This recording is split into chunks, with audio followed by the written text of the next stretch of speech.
noite, eu sou a Ana Luísa, estudante de nutrição do 5º período. No podcast de hoje vamos falar sobre obesidade infantil com a nutricionista Maristela Paris. Nos fale um pouquinho sobre você. Bom, eu sou formada na Unicep, me formei em 2008, sou nutricionista clínica desde então, fiz especialização em nutrição esportiva, performance e estética e atendo todos os públicos, Acho que é muito importante atender todos os públicos porque eu acredito que quando você atende uma mãe, você atende o filho, então a nutricionista clínica, na minha visão, eu tenho que atender todos os públicos, de criança até o idoso. Hoje eu atuo na Paris Nutrição e Performance, juntamente com o personal trainer, meu marido, que também se formou aqui em Educação Física.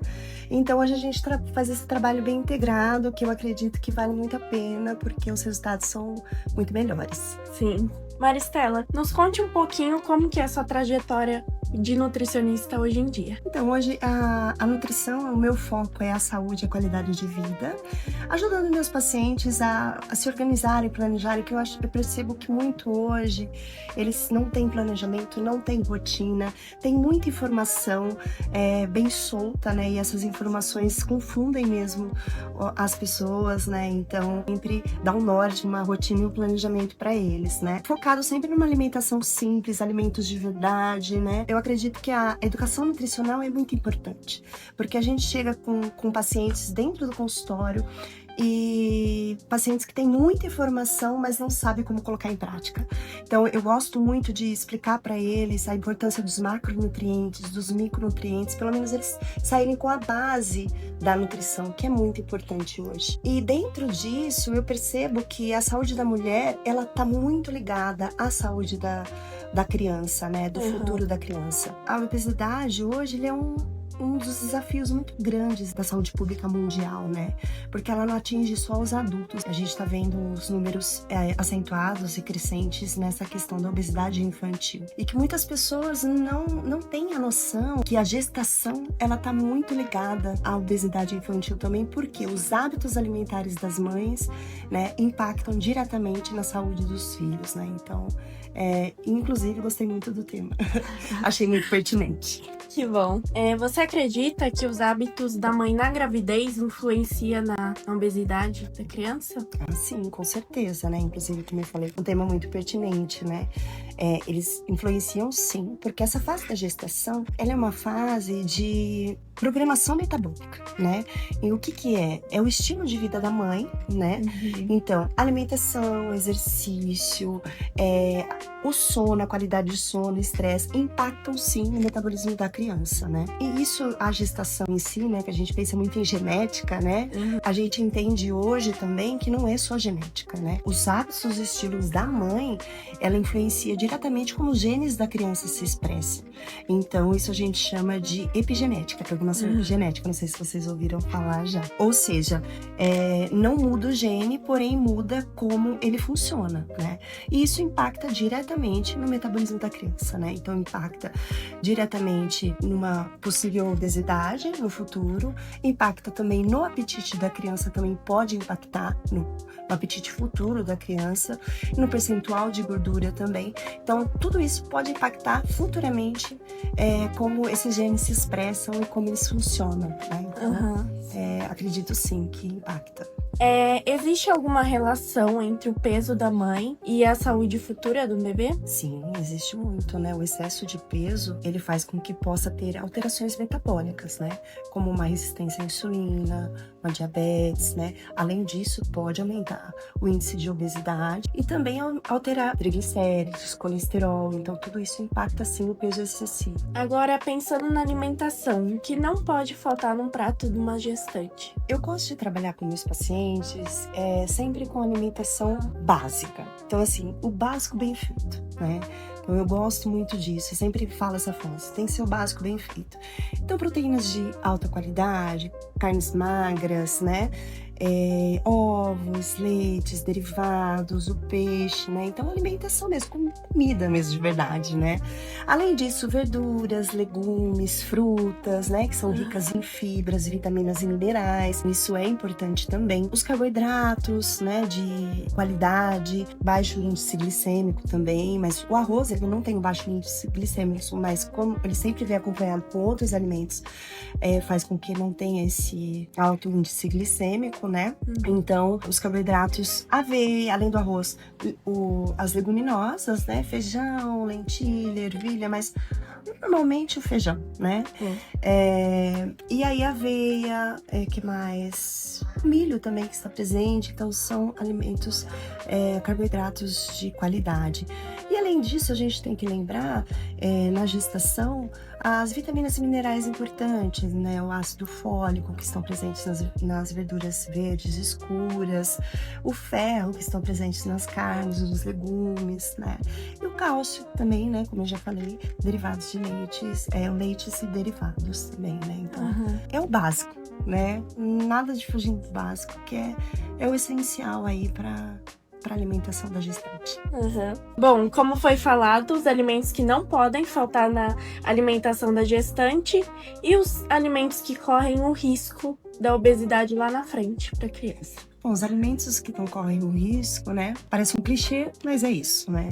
Então, são os ultraprocessados, como bolachas, salgadinhos, refrigerantes, né? Comidas prontas. Eu acho muito bom enfatizar as comidas prontas, porque hoje, na era air fryer da vida, as pessoas acham que comprar aquelas batatas pré-cozidas é saudável, né? Mas não é. É uma batata processada. Então, quando põe na air fryer, acho que tá saudável, mas não tá. Então, são alimentos que realmente podem trazer riscos. Além do açúcar, né? Alimentos ricos em açúcar, sobremesas, chocolates, né? Então, são esses alimentos. Eu gosto de sempre dizer que, eu acho que, não sei se vocês hoje falam esse bordão, mas antigamente, na minha época, falava, né? Desembale menos e descasque mais, né? Eu acho que ainda existe isso, né? Sim. Enfim. E além disso, né, de ultraprocessados, a rotina é muito importante também. Então, esses alimentos que não podem. Quando você tem rotina, você não corre o risco de cair nos ultraprocessados, nos alimentos prontos. Então, eu gosto muito de falar de planejamento e rotina, porque isso também é um ponto que a gente pega muito para você recorrer a esses alimentos que fazem mal, né? Existe aquela crença, né, de que a gestante tem que comer por 2. Isso é uma verdade ou pode ser algo prejudicial? Isso é um mito, né? A gestante, ela não tem que comer por 2, ela tem que nutrir por 2, né? Então, isso é muito importante, né? Então, a qualidade dos alimentos é muito mais importante do que a quantidade dos alimentos, né? E, além disso, voltando a ser bem redundante, a rotina da gestante também é importante, né? Porque às vezes você come por 2 porque você pula refeições, né? Então, acho muito importante fazer as refeições principais, né? Então, as refeições principais para mim, como nutricionista, café da manhã, almoço, lanche da tarde e jantar, né? Então, para mim, é muito importante essas 4 refeições para você não comer por 2, e sim para você nutrir por 2. O estilo de vida da mãe, como sedentarismo, sono ruim, estresse, acaba impactando no bebê? Sim, com certeza, né? O sedentarismo. Eu parto sempre da premissa do sono, né? A gente precisa ter um sono de qualidade para tudo funcionar depois, né? Porque se a gestante não tem um sono de qualidade, automaticamente nós temos o aumento do hormônio do cortisol, né? E esse aumento desse hormônio, ele faz com que a gestante fique mais estressada, a gestante acorda já sem disposição, né, para fazer uma atividade física. Então, tudo isso contribui sim para o estilo de vida da mãe. Se a gestante não tiver uma rotina saudável hoje, por onde ela pode começar? Começa pelo básico, né? Não adianta também você engravidar e querer fazer tudo, né? Não tem como, né? Então, voltamos, né? Sono, primeiro. Então, fazer uma higiene do sono é muito importante, né? Hoje em dia, as telas nos trazem a não ter uma higiene de sono. Então, o que é uma higiene do sono, né? Sair da tela um pouco, pelo menos... A gente fala 1 hora, mas às vezes não dá pra sair 1 hora, então meia hora antes. Tomar um banho mais relaxante, às vezes é uma opção também, ou fazer um chá relaxante também. Isso ajuda você a melhorar a qualidade do sono se você não tem um sono bom, né? Ou ao deitar também, ler um livro também, isso ajuda muito você ter uma qualidade de sono e uma produção melhor de melatonina, né? E aí depois, sim, ao acordar, ela sim pode se planejar e tem mais disposição, né? Que eu falei na pergunta anterior, né? Ela tem mais disposição para fazer um bom café da manhã. Gosto também de dizer para os meus pacientes, olhe para as suas refeições principais, veja se tem 5 cores, né? Então é importantíssimo, se você vir que as suas alimentações principais têm 5 cores, elas estão nutrindo você de forma adequada, né? Que realmente sejam alimentações que você está descascando, lavando, né? Preparando. Isso é muito importante também na qualidade da alimentação. E aí, se não faz exercício físico, procurar um profissional é muito importante, né? Da educação física para começar esse exercício, porque é muito importante fazer exercício sim, porém se começar sozinha aí pode correr risco à gravidez, né? Levar risco à gravidez. Então, é tudo começar aos poucos. Um bom sono, a alimentação saudável, beber água, que hoje muitas pessoas trocam beber água por refrigerante zero, porque acha que não tem açúcar, né? Enfim, então é uma rotina saudável mesmo, que ajuda a gestante a melhorar seu ritmo de vida, seu estilo de vida e, consequentemente, impacta aí a diminuir a obesidade infantil. Sim. Falando da prática da atividade física, a prática dela diminui a chance de obesidade? Ah, sim, com certeza. Né? Sim, com certeza. A prática de atividade física, para quem é bem importante, né? Acho bem pertinente esse podcast para explicar que a mulher que quer engravidar, é bem interessante você já começar a rotina saudável antes de engravidar. Porque quando você já pratica um esporte ou faz uma musculação, por exemplo, ela já pode manter a rotina depois que ela engravida. Mas depois que ela engravidou, se ela vai começar um exercício físico, primeiro que ela tem que ter a liberação do médico, né? Depois que ela teve a liberação do médico, é muito importante os cuidados que ela vai ter ali. Então, assim, é importante sim, porém, se você já estiver praticando atividade física, é muito melhor antes da gravidez.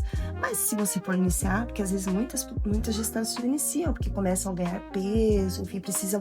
E é muito interessante, quando você vira mãe, você faz de tudo para mudar as rotinas, né? Eu vejo muito isso no meu consultório, né? Tem mães que falam, eu não tenho tempo para fazer exercício, eu não tenho tempo para comer melhor, eu não tenho tempo... E aí você vê ela engravidando, ela não tem, tá?